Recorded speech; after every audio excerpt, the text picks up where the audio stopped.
तो हमारा टॉपिक चल रहा था एक्टिव एंड पैसिव वॉइस। ये हमारा टॉपिक चल रहा था। इस टॉपिक में हमने पढ़ा था अगर एक्टिव के वाक्य में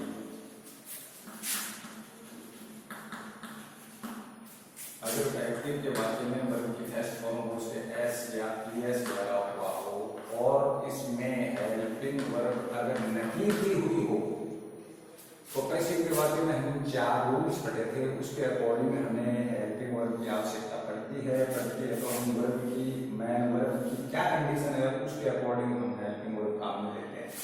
इसमें helping verb use very is and are. उसी प्रकार से अगर वाक्य के अंदर डू और डज का यूज हुआ है, इसके साथ वर्ब की फर्स्ट फॉर्म आती है, डू और डज का यूज हुआ है तो हम इसके लिए इज एम आर का यूज करेंगे। अगर वर्ब की सेकंड फॉर्म वाक्य में है और हेल्पिंग वर्ब नहीं दे रखी है तो हमें पता वर्ब की सेकंड फॉर्म हमेशा पास्ट टेंस में होती है और इज एम आर की पास्ट फॉर्म होती है वाज एंड वर, इसका यूज करेंगे। अगर डिड का यूज वेयर, अगर डिड हेल्पिंग वर्ब दे रखी है तो हम पैसिव वर्ब यूज करेंगे तो वाज और वर का यूज करेंगे। इतनी बात मैंने आपको बताई और इसके सेंटेंस एक्टिव के सेंटेंस में हमने बनाए हैं। एक्टिव के सेंटेंस को बनाकर पैसिव में चेंज भी किया है। वर्ब की सेकंड फॉर्म का यूज करके हमने एक्टिव के सेंटेंस बनाए हैं, उनको हमने पैसिव में चेंज किए हैं।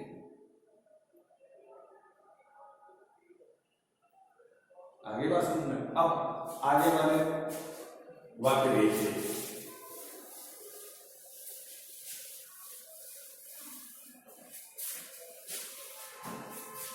एक्टिव का एक वाक्य ले रहा हूं, एक्टिव का एक वाक्य ले रहा हूं, he is preparing a list। एक वाक्य लिया है, इसमें ये सब्जेक्ट है, इसमें ये हेल्पिंग वर्ब है, इसमें ये मेन वर्ब है और इसमें ये ऑब्जेक्ट है। अब हम इसको पैसिव में चेंज करेंगे, इसको हम पैसिव में चेंज करेंगे, एक्टिव को पैसिव में चेंज करेंगे। जैसा कि मैंने कल आपको 4 रूल्स बताए थे, वो चारों रूल्स के अकॉर्डिंग इस सेंटेंस को हम पैसिव में चेंज कर देंगे। रूल नंबर 1 लगाओ, ऑब्जेक्ट को सब्जेक्ट में लगाओ, एबीसी। नंबर 2 हेल्पिंग वर्ब लाओ, तो हेल्पिंग वर्ब इस सेंटेंस के अकॉर्डिंग हमें ढूंढने की आवश्यकता नहीं है। इसमें हेल्पिंग वर्ब पहले से अगले ने इज काम में ली है तो हमें जरूरत पड़ी तो एम काम ले सकते हैं, जरूरत पड़े तो आर काम ले सकते हैं। क्यों ले सकते हैं? जैसा कि इसमें सब्जेक्ट है, ये सिंगुलर सब्जेक्ट है, इसमें ऑब्जेक्ट है, ये भी सिंगुलर है, तो जरूरी थोड़ी है कि सब्जेक्ट सिंगुलर होता है तो ऑब्जेक्ट भी सिंगुलर होता है। ये प्लूरल हो सकता है, ये प्लूरल हो सकता है। उस कंडीशन में हमें इज की जगह आर का यूज करना पड़ता है। किसका यूज करना पड़ता है? आर का। लेकिन इसमें तो ऑब्जेक्ट सिंगुलर है इसलिए इसका यूज करेंगे। Rule number 2 is. अब हमें दूसरे रूल के बाद तीसरा रूल अप्लाई करना पड़ता है। तीसरा रूल कहता है कि पैसिव में केवल वर्ब की थर्ड फॉर्म का यूज होता है।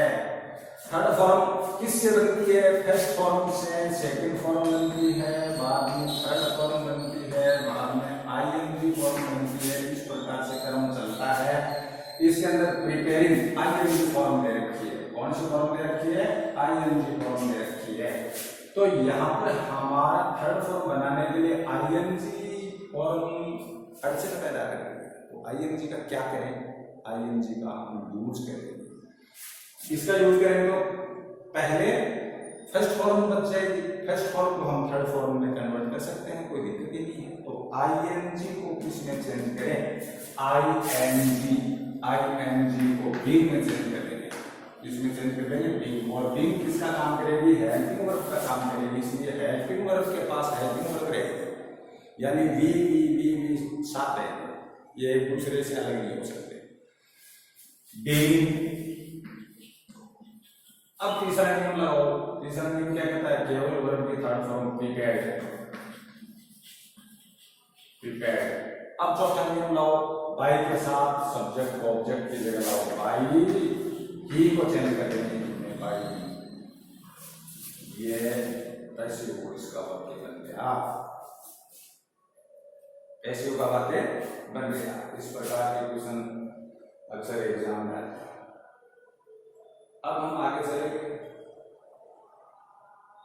आगे की स्टेप क्या है?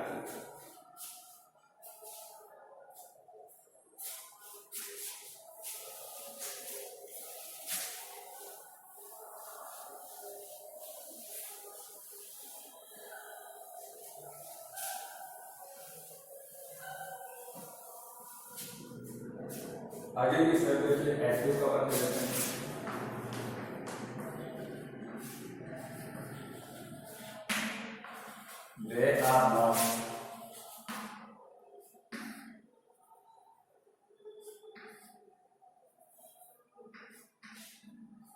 They are not playing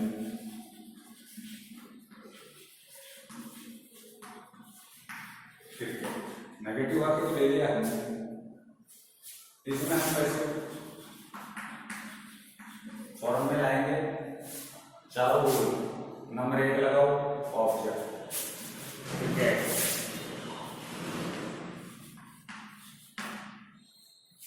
helping verb लाओ। हेल्पिंग वर्ब पहले से दे रखिए आर, किस जगह इज भी काम आ सकता है और एम भी काम आ सकता है, क्योंकि आर तो यहाँ तो सब्जेक्ट प्लूरल एक्स के लिए आया है, ऑब्जेक्ट हो सकता है सिंगुलर हो सकता है प्लूरल हो। सिंगुलर हो तो आर का यूज नहीं होगा, इज का यूज होगा। और इस सेंटेंस में हमें दिख रहा है क्रिकेट सिंगुलर का काम कर रहा है, इसलिए इज। नॉट अपनी जगह रहेगा, पहले मैंने बता दिया है, इज नॉट। तीसरा नियम लाएंगे वर्ब के थर्ड फॉर्म। थर्ड फॉर्म लाने से पहले हमारे सामने आईएनजी फॉर्म काम कर रही है, आईएनजी को हम किस में चेंज कर देंगे? बीइंग में। Cricket is not being. अब थर्ड फॉर्म, तीसरा नियम अब लगाएंगे थर्ड फॉर्म प्ले की फॉर्म होती है प्ले। अब हम सब्जेक्ट को ऑब्जेक्ट की जगह ले जाएंगे बाई दैट, बाई दैट। ये पैसिव का सेंटेंस है।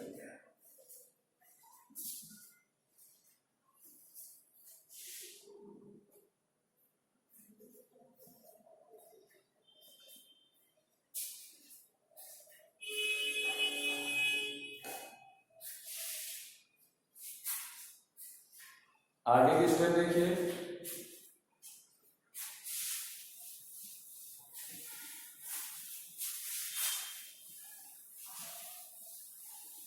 इसलिए हम कह सकते हैं कि अगर एक्टिव के वाक्य में इज एम आर का यूज होता है और प्लस वर्ब की आईएनजी फॉर्म आती है, तो वो पता है, तो हम इसको जब पैसिव में चेंज करते हैं तो इज एम आर का शर्तों के अनुसार यूज कर देंगे और आईएनजी को चेंज कर देंगे बीइंग में,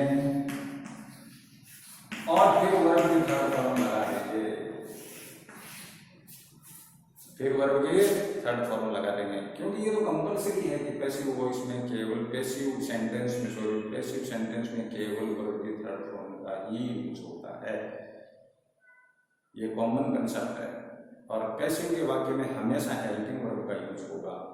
हो सकता है एक्टिव में हेल्पिंग वर्ब का यूज नहीं हो, ये बात मैंने आपको पहले बताई थी। अगर एक्टिव के वाक्य में हेल्पिंग वर्ब का यूज नहीं है, उसका पैसिव हम चेंज करते हैं, तो एक्टिव के वाक्य में हम ये देख लेंगे कि मैन वर्ब का जो यूज हुआ है उसकी कौन सी फॉर्म का यूज हुआ है। फर्स्ट फॉर्म का यूज हुआ है तो इज एम आर हम ले लेंगे पैसिव। अगर सेकंड फॉर्म का यूज हुआ है तो पैसिव जब बनाएंगे तो वाज वर्ब का यूज कर लेंगे। डू डज का यूज हुआ है तो इसकी जगह इज एम आर का यूज कर देंगे। डिड का यूज हुआ है तो इसकी जगह हम वाज वर्ब का यूज करेंगे। अब आगे देखिए,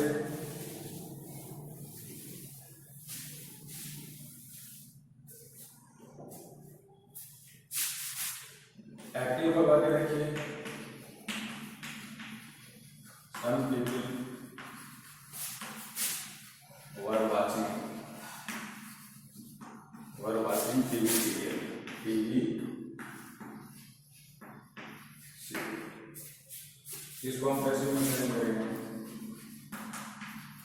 नंबर 1 रूल लगाओ टीवी सीरियल।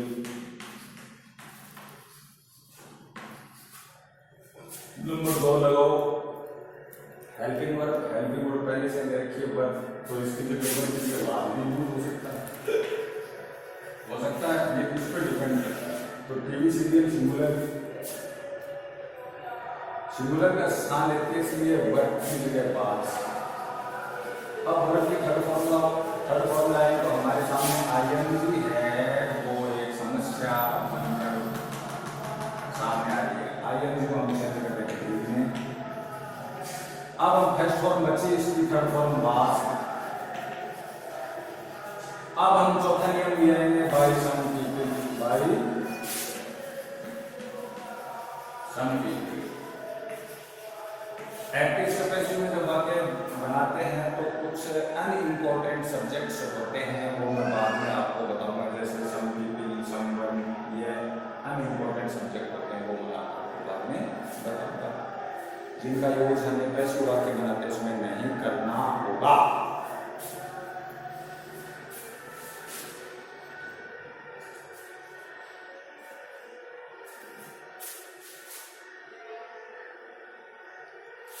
फिर आगे चलते हैं हम लोग।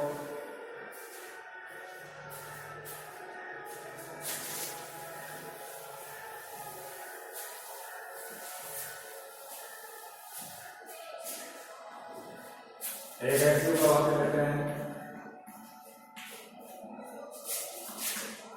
अशोक हैज कंप्लीटेड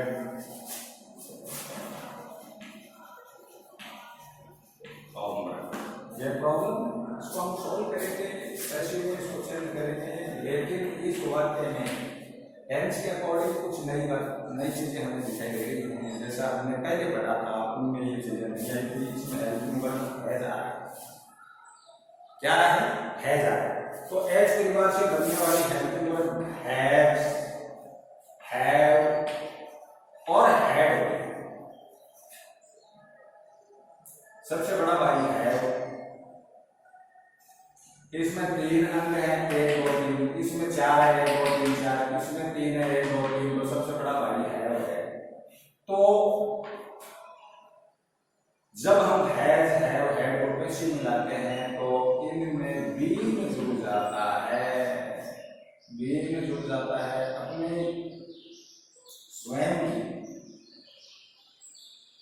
स्वयं की ये एक धारणा बना लो कि एज परिवार से 3 helping verb has, have, had.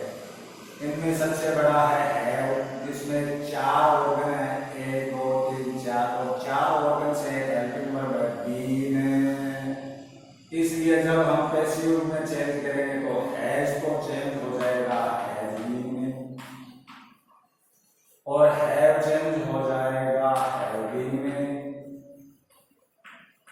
और हैड चेंज हो जाएगा हैड बीन में, और पैसिव का वाक्य बन जाएगा। याद रह जाएगी ना बात?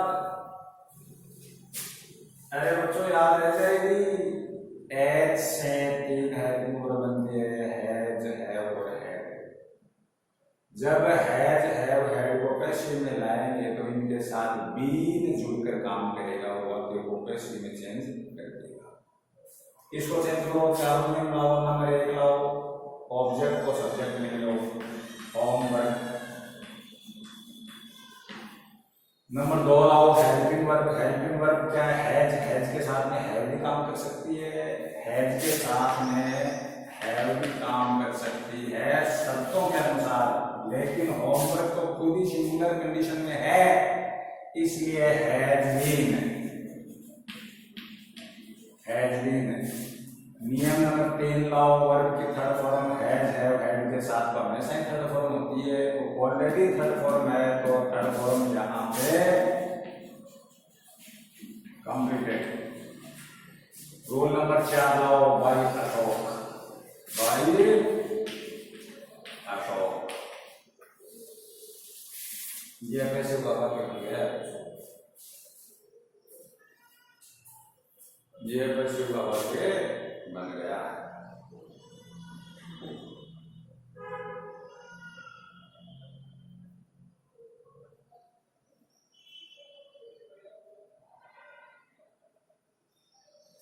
अब आगे देखिए,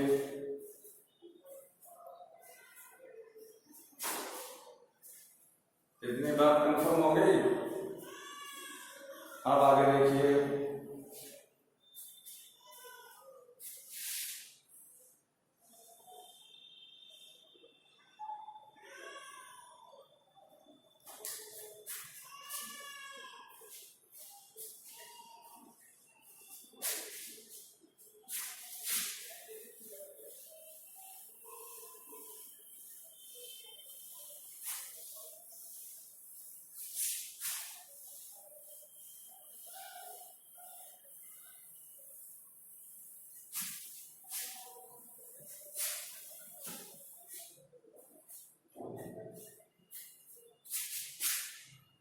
हमने पढ़ा है एक्टिव,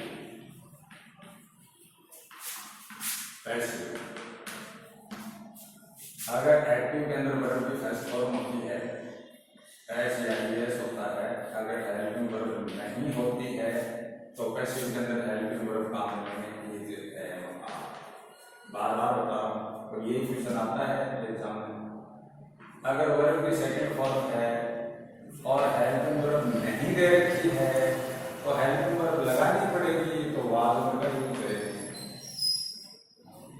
अगर वाक्य में डू या डज हेल्पिंग वर्ब दे रखी है तो इस डू और डज को पैसिव में जब चेंज करेंगे तो इज एम आर का यूज करेंगे और वर्ब की थर्ड फॉर्म का लेंगे, सभी में कॉमन है। अगर वाक्य में डिड का यूज दे रखा है, इसके साथ वर्ब की फर्स्ट फॉर्म होती है तो हमें वाज और वर का यूज करना पड़ता है, वर्ब की थर्ड फॉर्म यूज होती है। अगर वाक्य में इज एम आर का यूज दे रखा है प्लस वर्ब की आईएनजी फॉर्म है क्या होगी इज एम आर के साथ, तो हम पैसिव में इज एम आर को काम ले लेंगे प्लस आईएनजी फॉर्म को चेंज कर देंगे बीइंग में और वर्ब की थर्ड फॉर्म काम ले लेंगे।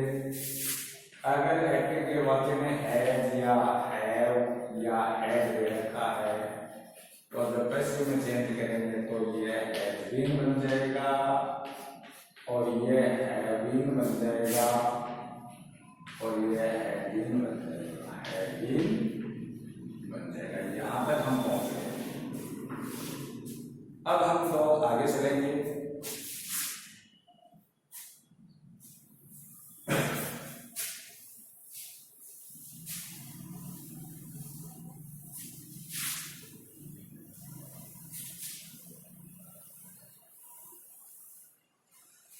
एक वाक्य देखिए,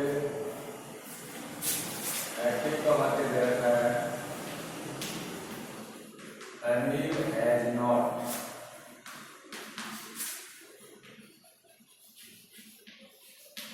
कंप्लीटेड होमवर्क। इसको हम पैसिव में कर रहे हैं, ऑब्जेक्ट को सब्जेक्ट में लाओ होमवर्क। नंबर 2 नियम लाओ हैज, नॉट अपनी जगह रहेगा, हैज हैव हैड की पूरी भाषा को याद कीजिए जो मैंने पहले दी है। इसका जो कंसेप्ट मैंने आपको बताया है उसका वो हैज हैव हैड के साथ बीइंग जुड़ता है, नॉट अपनी जगह रहेगा बीइंग। तीसरा नियम लगाओ थर्ड फॉर्म ऑटोमेटिक ही है, हैज हैव हैड के साथ हमेशा थर्ड फॉर्म होती है कंप्लीटेड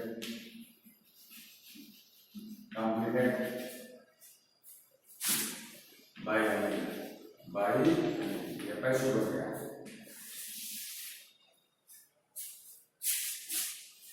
एक एक्टिव का वाक्य देखिए, has she won the trophy. Question mark आएगा। ये चीज मैंने आपको पहली स्टेप में बताई थी कि ये प्रश्नवाचक वाक्य है, इंट्रोगेटिव सेंटेंस है जो हेल्पिंग वर्ब से शुरू होकर बना है। हम कुछ पल के लिए क्वेश्चन वर्ड को छुपा लेंगे तो ये एक साधारण वाक्य बन गया।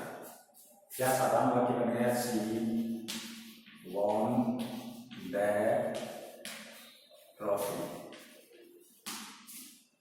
अपने माइंड एक्सरसाइज के लिए इसमें हम चारों नियम लगाएंगे, इसमें हम अपने चारों नियम लगाएंगे जब हम पैसिव बना रहे हैं। चारों नियम लगाएंगे तो जिस चीज को हमने छुपाया है वो अपना स्थान रखेगी हैज। अब इसमें चारों नियम लगाएंगे, ऑब्जेक्ट को सब्जेक्ट में लेंगे, दैट ट्रॉफी। नंबर 2 रूल लगाइए हेल्पिंग वर्ब, बिल्कुल हेल्पिंग वर्ब आ गया। अब हेल्पिंग वर्ब के लिए मैंने आपको पैसिव में जब चेंज करेंगे हैज हैव हैड को पैसिव में चेंज करेंगे तो क्या परिवर्तन करेंगे ये बात मैंने आपको बताई है। इनके साथ बीइंग जुड़ता है, ये बीइंग यहां हो जाएगा बीइंग। अब इसको खोल दिया, हैज दैट ट्रॉफी बीन, दो नंबर लग गया, तीसरा लगाओ third form won, has that trophy been won. अब चौथा नियम लगाओ बाई हर और question mark has that trophy been won by her, ये पैसिव सेंटेंस बन गया है। इस प्रकार से हमने हैज हैव और हैड से बनने वाले एक्टिव वाक्यों को पैसिव वाक्य में बदला है, जिनमें हैज हैव और हैड पैसिव में जब आएंगे तो उनके साथ बीन का यूज हो जाएगा। आई बात समझ में? आगे देखिए,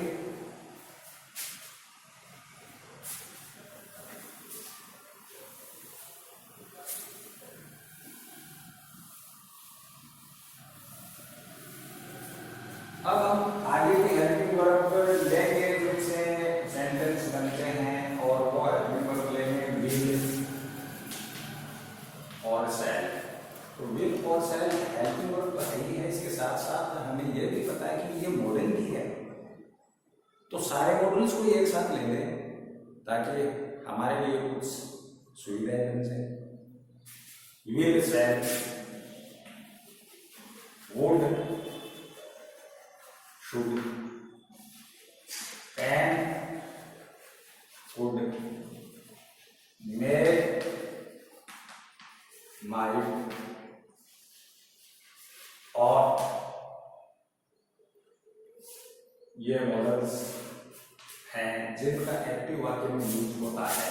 जब हम एक्टिव में यूज होता है तो पैसिव जब हम बनाएंगे तो ये बन जाएगा विल बी, ये बन जाएगा शैल बी, ये बन जाएगा वुड बी, ये बन जाएगा शुड बी, ये बन जाएगा कैन बी, ये बन जाएगा कुड बी, और ये बन जाएगा मे बी, और ये बन जाएगा माइट बी, और ये बन जाएगा और टू बी, और टू। सभी मॉडल्स से आगे लिया। कॉमन लैंग्वेज में हम कहते हैं कि मॉडल्स के साथ में बी लग जाएगा, बी लगते ही वाक्य पैसिव में आ जाएगा। किसमें आ जाएगा? पैसिव में आ जाएगा। आगे बात समझ में, पैसिव में आ जाएगा। अब आगे देखेंगे हम लोग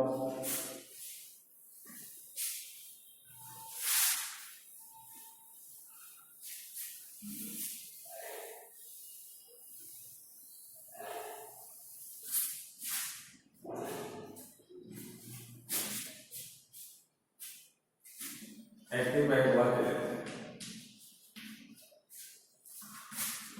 He can solve this problem। इसको कैसे लिखेंगे? नंबर 1 नियम लगाओ दिस प्रॉब्लम।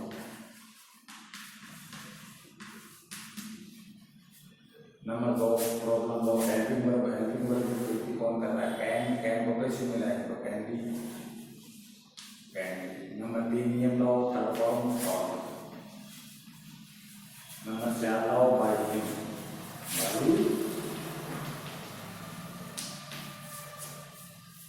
ये वो सेंटेंसेस हैं जिनके अंदर मॉडल का यूज हुआ है हेल्पिंग के वाक्य में आपको जहाँ भी मॉडल का यूज दिखाई देता है, पैसिव में जब आप वाक्य को बदलते हैं तो मॉडल के बाद में बी का यूज कर देंगे और बी के बाद में वर्ब की थर्ड फॉर्म लगा देंगे, जैसा कि कॉमन है।